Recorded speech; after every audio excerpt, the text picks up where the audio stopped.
The news you can count on. Mayport to Ponte Vedra Beach. The Island Times News Update begins right now. Here's Tom Patton. Welcome to the Island Times News Update. I'm Tom Patton. 4th District Congressman Ander Crenshaw announced this week he would not be seeking re-election to the U.S. House of Representatives this fall. The announcement surprised many in local political circles, as Crenshaw has easily won re-election to the seat that has been called one of the most reliable Republican seats in the House. In a news release, Crenshaw said the time had come to turn a page in this chapter of his life and see what's next. Crenshaw has served on the House Appropriations Committee and has been recognized locally as a champion of the U.S. military and local naval bases. He was first elected to Congress in November of 2000 and has served 8 consecutive terms through multiple redrawings of his district. Several local well-known names have already been floated as possible candidates for the seat, including former Sheriff John Rutherford and property appraiser Jerry Holland. Former Mayor John Delaney said he is not interested in running for the seat, as has State Senator Aaron Bean. Whoever decides to run will have to get an organization together and raise money very quickly. Qualifying is from June 20th to 24th, with the primary election set for August. The Atlantic Beach Commission passed a resolution Monday night that will help in obtaining a designation of brownfield for a parcel of land on Atlantic Boulevard for environmental remediation. The property is at the intersection of Aquatic Drive and Atlantic Boulevard. It's currently a wooded tract adjacent to one of the city's dog parks and has been a haven for homeless people in the past. The parcel was also used as an unofficial dump, and when developer Tribridge Residential purchased the property for development of a townhome community, they found there was a layer of residential trash several feet deep on the entire parcel. Having the site designated as a brownfield will allow the developer to qualify for state and federal grants for the environmental remediation, and a resolution by the City Council supporting the designation is one of the criteria required by the state. Commissioner Blythe Waters said that while she is not opposed to environmental remediation of the site, she had heard from some of the residents of Aquatic Gardens who had told her they had hoped the developer would take some of those tax credits for improvements to areas beyond the dog park. Many of the residents in Aquatic Gardens didn't actually use that park and would have preferred to see some improvements to the park surrounding the Aquatic Gardens pond. Waters said that residents of that neighborhood have asked that as a condition of agreeing to the brownfield designation, that some of the money saved through tax credits go towards improvements in the general use park. Commissioner Jimmy Hill said he does not believe that the townhome development is the best use for the parcel. We are doing things that I'm not in favor of, and I will probably vote against it because of it. And I just need to go publicly on record because I think we, mostly because of the density of the project, it is not a perfect use for that intersection. And we went way out of our way to help make it happen if in fact it does. But Mayor Mitch Reeves said he would much rather see a residential development on that corner than almost any other potential use. And he said it will help mitigate another problem in the area. I think it plays a big part in the project of helping to take some more retention at someone else's expense. So I kind of look at it as a small part of it. And so that's why I kind of like the idea of the project. The resolution for a brownfield designation passed 3-2, with Commissioners Waters and Hill voting against the resolution. The University of Colorado has released its long-range forecast for the 2016 Atlantic hurricane season. Researchers Philip J. Klotzbach and William Gray are predicting an average hurricane season as El Niño conditions abate in the Pacific Ocean and return to neutral or perhaps even a mild La Niña.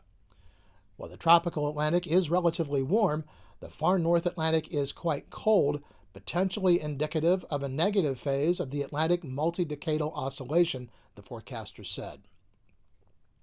The unofficial forecast is for 12 named storms, with 5 becoming hurricanes and 2 strengthening into major hurricanes. According to the forecast, there's a 30% chance of a hurricane making landfall on the east coast of the U.S., including the Florida Peninsula. Of course, just one storm, if it hits your area, makes for a very active hurricane season, and people who live in coastal areas are urged to take the necessary precautions. Well, when we come back, the Jacksonville City Council will take the first step towards development of a 6-story hotel and apartment building in the Central Business District. This is the Island Times News Update. The news you can count on. The Island Times News Update will be right back. Beaches Academy Child Care Center in Jacksonville Beach has been offering affordable, loving child care to families in the Beaches communities for 35 years. Conveniently located on Penman Road, Beaches Academy offers care for children from infants through preschool, with programs that encourage learning and outdoor play. Our affordable tuition means families can get quality child care at a price that fits their budget. Contact Beaches Academy at 246-3885 and schedule a tour of our center. Beaches Academy, the child always comes first.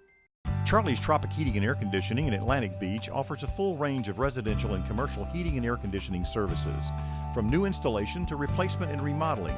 Charlie's Tropic Heating and Air Conditioning can keep your home comfortable year-round, and they offer preventive maintenance contracts to keep your system running at peak efficiency.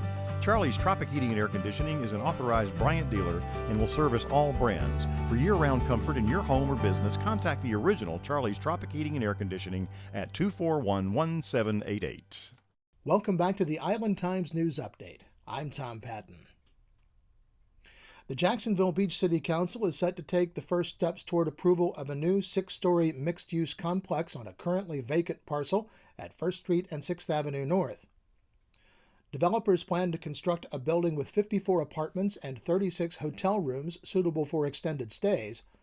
Parking would be constructed on the first 2 floors of the building. A 2010 judicial order will allow the building to exceed the 35-foot height limit. The property is the former location of the Dolphin Depot restaurant in Jacksonville Beach. Monday night, the council will take a vote on an ordinance to establish a redevelopment district on the 3 parcels to allow for the construction of the apartments and hotel. The City Planning Commission has already given a green light to the project. Mayor Charlie Latham may have a competitor in his re-election bid. Corey Nichols announced on Facebook that he intends to seek the office of mayor of Jacksonville Beach. Nichols is the owner of AE Engineering, according to his LinkedIn profile. The election will be held on August 30th. Neptune Beach will award a new waste hauling contract for residential and commercial trash hauling and recycling services at a special called meeting following their workshop Monday night.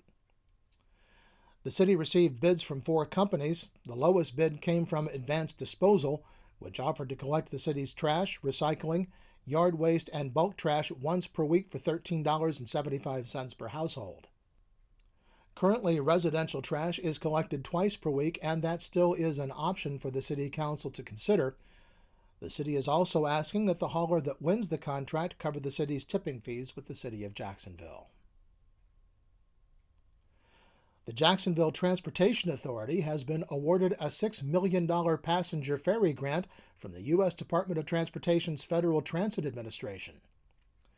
The grant application was a partnership between the JTA and the St. Johns River Ferry Commission. The grant funds will be used to fund the second phase of the St. Johns River Ferry slip walls replacement and capital improvement project. Meanwhile, because of a rainy forecast for Saturday, the St. Johns River Ferry celebration in Mayport Village has been postponed until Sunday, April 17th. The event will be held from noon to 5 p.m. with a special ceremony featuring Representative Lake Ray, Councilman John Crescembeny, and JTA Board Director Denise Wallace at 2 p.m. On April 28th, the Beaches Museum will host Dorothy K. Fletcher as she discusses her newest book, Historic Jacksonville Theater Palaces, Drive-Ins, and Movie Houses from the Dixie Theater, which faded in 1909, to the Alhambra, a favorite dinner theater since 1967. These unique histories are rich with their own drama and flair. Beginning at 5:30 p.m. at the Beaches Museum Chapel, the talk is free to members, with a suggested $5 donation from non-members. The news you can count on. Mayport to Ponte Vedra Beach, forecasting your beaches. This is your local look weather. Well, as I mentioned, the weather on Saturday has forced the postponement of the ferry celebration in Mayport on Saturday. The National Weather Service says we can expect a rainy day Saturday, and it will be breezy as well. Sunday will also be breezy, but the sun should shine, and we'll see a high in the upper 60s. And that will be the start of a nice stretch of weather, with sunny skies and highs in the low to mid 70s most of the week. The Island Times is always digital, always free at www.theislandtimes.com. Like us on Facebook and follow us on Twitter to be the first to know about stories posted on the Island Times. I'm Tom Patton. Thanks for watching.